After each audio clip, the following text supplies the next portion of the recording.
Hey guys, Kerrod here at the Joondalup Resort. Today we're going to be talking about lag, the one thing that all players are trying to get more of, this angle between the club shaft and the left arm. I'm going to show you the correct way to do it. Let's get into it.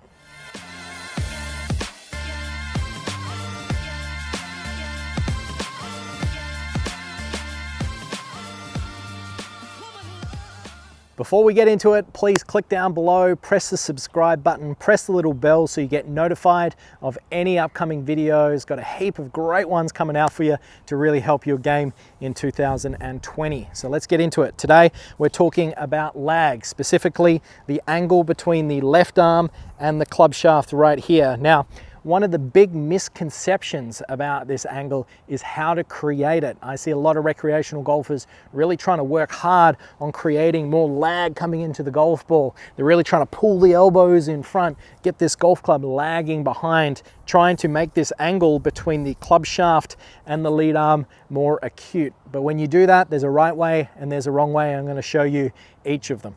So, starting with the wrong way. If we make a proficient backswing, and then on the way down, I was to feel like my club shaft is coming closer to my body. When I do that, you'll notice even though that angle is getting more acute, from the down the line view, my left wrist, as I try and get that angle closer to my body, will turn into a cupping motion. Now, as this left wrist turns into a cupping motion, the club face will open, and then I'm going to have to make compensations coming into the golf ball to square that up. And that's an incredibly inconsistent way to approach that golf ball, and it's going to lead to some poor shots. So, starting off here, we don't want to get into a position that as we start down, we're trying to force this lag by really hinging this golf club closer to our body just for the sake of creating some angle. It's going to cause some massive issues with your club face control, so be careful about that one. Now, common examples of where players would send me swings and go, but look at the amount of lag that this player's got. Surely they're really getting that club shaft close to their body. Well, when you're looking on a camera, sometimes you get deceived by the image that you see.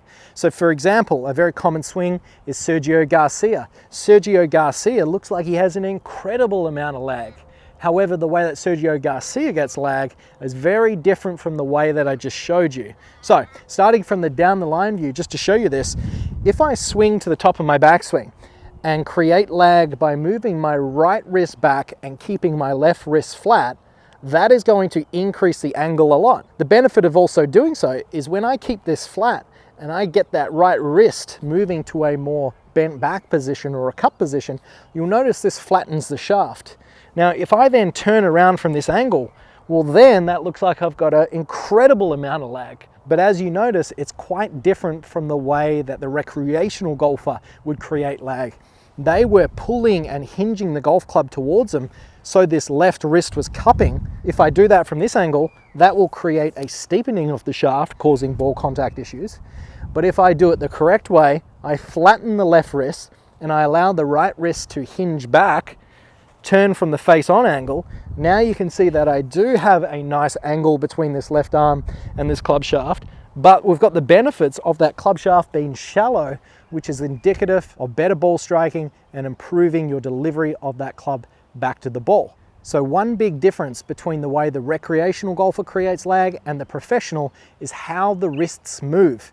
The recreational golfer, to create lag, would move the wrists so the left wrist would cup towards them.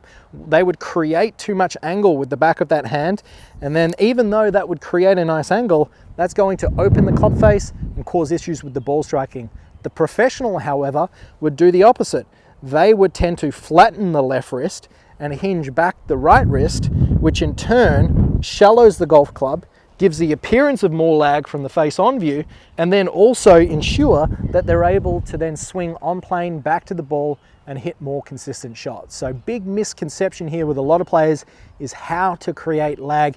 You want to make sure that you're doing it the correct way.